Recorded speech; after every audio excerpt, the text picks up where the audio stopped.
Tonight, a Port Augusta prisoner allegedly escapes while receiving hospital treatment. And Victoria closes its borders to all of New South Wales amid climbing COVID cases. From our 7 Spencer Golf Studios, your nightly news with Ruby Kamain begins now. Good evening. Police have been on the hunt for a prisoner who allegedly escaped from the Port Augusta hospital while receiving treatment overnight. Precautions were then put in place today to stop the man leaving the state. Our reporter Edward McCarroll has the story. Port Augusta police were today searching the city and beyond for a prisoner believed to have escaped the hospital last night. Police say on transfer from Port Augusta prison, Curtly Doolan was receiving treatment at the hospital when he was able to allegedly flee and evade police. It is understood that the 27-year-old left his hospital ward around 8 p.m. and was last seen wearing a blue hospital gown. He is described as being an Aboriginal man, about 170 centimetres tall, with a slim build, brown eyes and brown hair. Police say the man also has distinctive tattoos on both sides of his neck. Road checking sites were established by police outside Whyalla to potentially catch the fleeing prisoner. Anyone that had information about Curtly Doolan's whereabouts was advised not to approach him, but to contact police immediately. Health authorities are on edge after revealing removalists from New South Wales travelled through regional South Australia while infectious with COVID-19 last week. It comes after new research has shown South Australia as the top state in curbing unemployment during the pandemic. Worrying news for the state government to begin the new work week. A removalist from New South Wales reportedly travelling through regional South Australia while infectious. So I understand it was a day trip in. They spent around 5 hours unloading the furniture into the house and then got back in their trucks and then left. Victorian COVID Commander Jerome Weinmar says a second has also tested positive, but at the time of broadcast has not been confirmed by New South Wales Health. Health authorities are still waiting for the results of the last colleague who all travelled in a convoy of 2 removal trucks to McLaren Vale. No QR check-ins were recorded by the infectious person, no stop-offs, bringing some relief for the state government. Premier Stephen Marshall also confirming a regional South Australian has died from thrombosis with thrombocytopenia syndrome related to the AstraZeneca vaccine. She had her first AstraZeneca vaccination on the 24th of June. She became unwell and she was admitted to hospital on the 5th of July. Unfortunately, we now learn that she has passed away overnight. So if you do have symptoms that develop and you take some analgesia, some paracetamol, and they don't go away, please go and see your GP and go and seek further healthcare advice. Restrictions have also been tightened for those coming back to SA after visiting New South Wales. But in more positive news, new Roy Morgan data revealing South Australia as top of the class in managing the pandemic. The state spending the least amount of time in lockdown, and as a result, total unemployment and underemployment has fallen by 6.2% between the end of 2019 and this year. In a rare show of bipartisan support, the opposition has backed the government's efforts and congratulated residents. I think all of South Australia has responded really well to the challenges of COVID-19. I mean, this has been a whole state effort, everybody working together. Mark Zita, 7 Spencer Golf News. Meanwhile, Victoria has shut its borders to all of New South Wales due to Sydney's rising COVID infection numbers. At 11:59 last night, both New South Wales and the ACT were declared red zones under Victoria's travel permit system. New South Wales recorded 112 new cases in 24 hours to 8 p.m. last night, after around 46,000 people were tested. But Broken Hill City Council is pushing for changes to the Sydney travel ban after a 100-strong film crew was granted permission to visit the town this week. In a statement, Council says it initially refused to issue a filming permit, but as the crew is travelling from Sydney for work, that is permitted. Mayor Daria Turley saying the travellers will follow COVID guidelines, but she believes the loophole creates an undeniable risk. State MP Roy Butler is also asking the Health Minister for increased transparency on how restrictions are being decided. A Port Lincoln man has been jailed for indecently filming 3 women over several months late last year. It's understood a secret camera was planted in the bathroom, filming the women getting undressed and showering. The judge sentenced him to 8 months and 2 weeks prison. An alleged drink driver was caught in Port Pirie in the early hours of Sunday morning. At about 12:30 a.m, police saw a Subaru driving along the terrace when they stopped the car, submitting the driver to a breath test. The 43-year-old Golden Grove driver allegedly returned a reading of 0.107. He was reported for drink driving and lost his licence on the spot for 6 months. His car was also impounded and he'll appear in the Port Pirie Magistrates Court at a later date. Still to come tonight, a suspended Port Pirie surgeon allowed to return to work at the hospital. And hundreds of dead fish wash up on Tumby Bay shore. We'll see you again soon.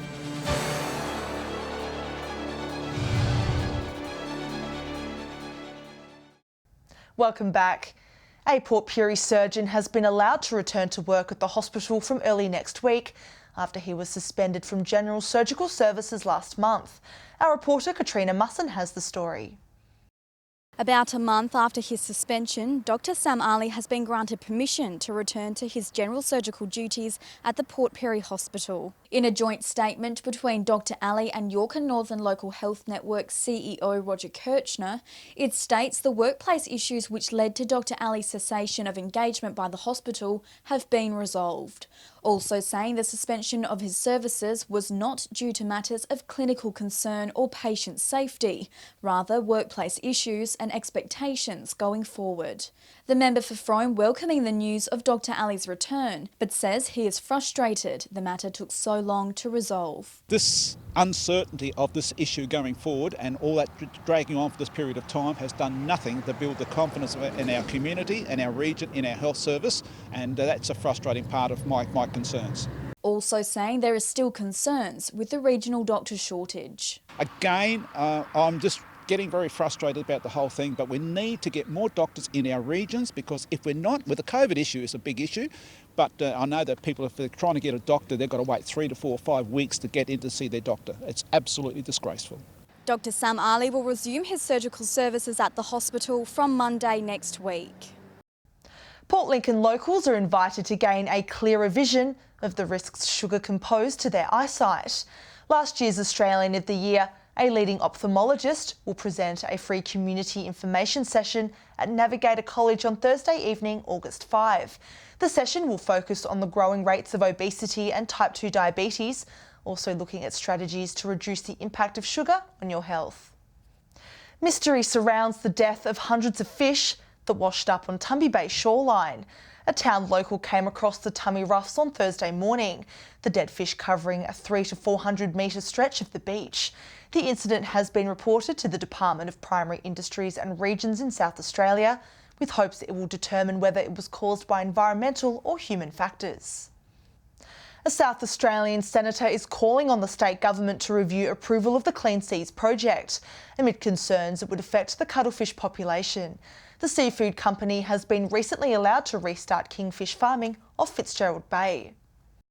An attempt to preserve one of the region's most unique phenomenons.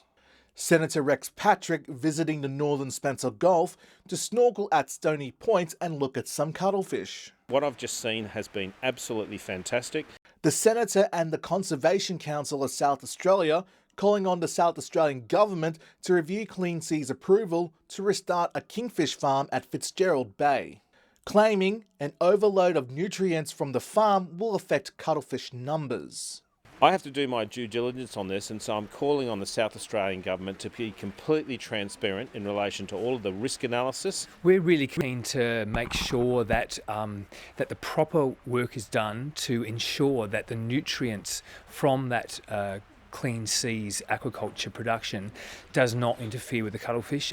In a statement, the Primary Industries Minister David Basham says analysis done by the South Australian Research and Development Institute found no evidence the number of cuttlefish is significantly influenced by finfish aquaculture in Fitzgerald Bay.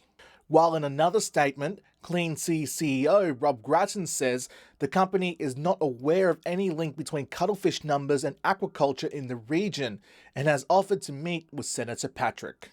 Mark Zita, 7 Spencer Gulf News. Meanwhile, a new fisheries body will be created to oversee the management of the marine scalefish industry. The Marine Scale Fishery Management Advisory Committee will replace the Snapper MAC as part of a $24.5 million industry reform. Expressions of interests are now open for committee positions, including the chair, recreational fishing sector representatives and an Indigenous traditional fishing sector member. Applications close on Monday, August 2. For more information, visit the PIR website. Stay with us after the break. A Port Pirie business loses money due to an apparent miscommunication. And the Platform Gallery in Port Augusta launches 2 new special exhibitions.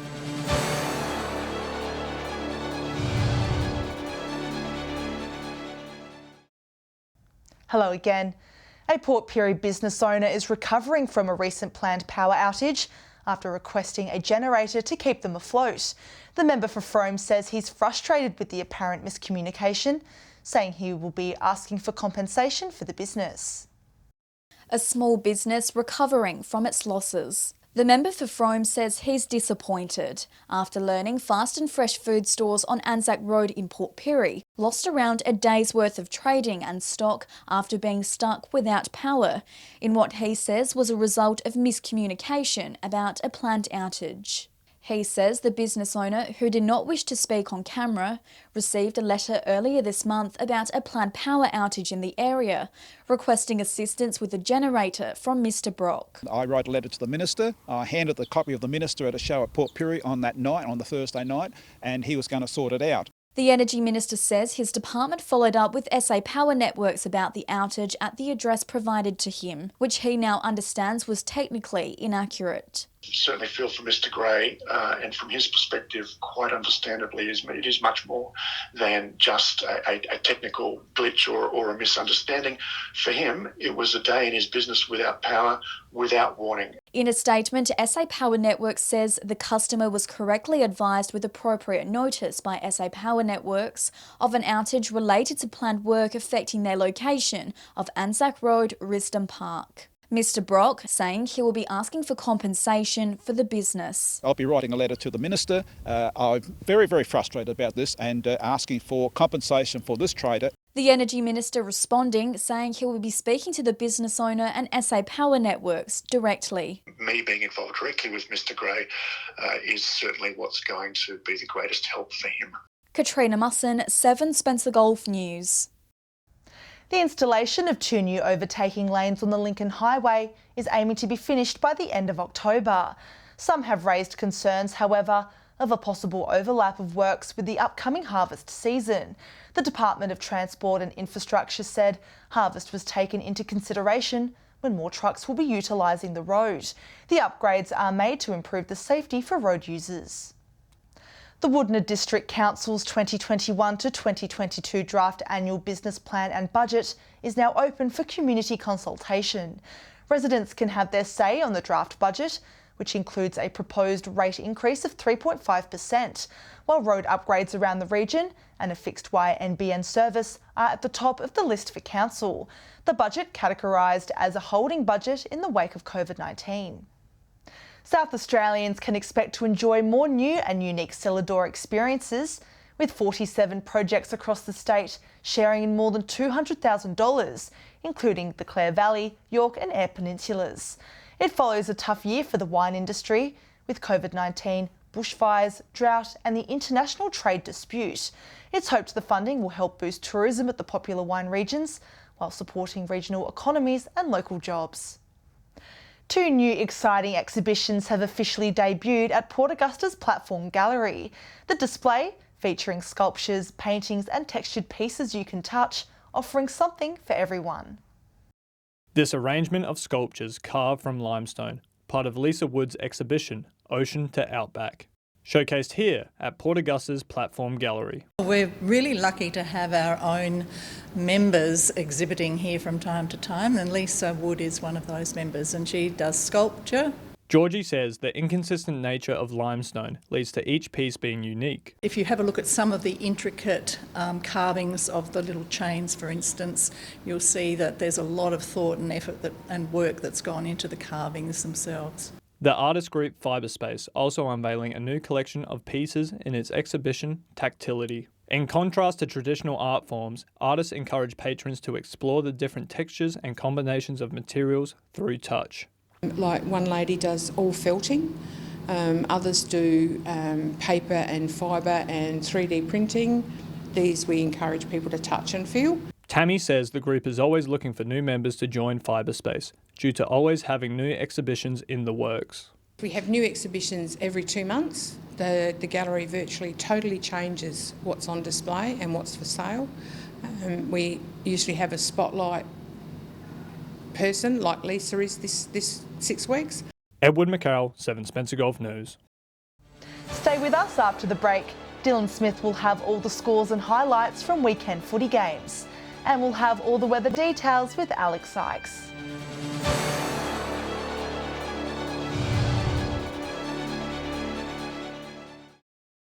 Welcome back.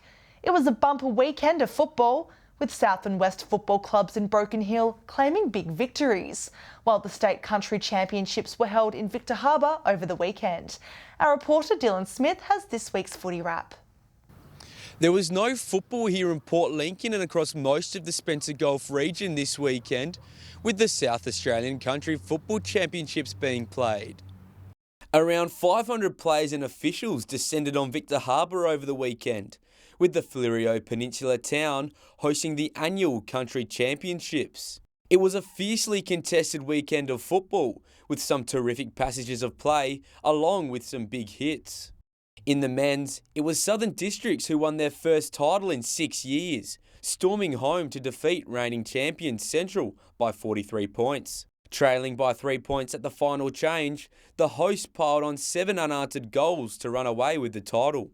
Northern's Jordan Fuller earned the Don McSweeney Medal as the player of the championships, also being named on the wing in the team of the tournament.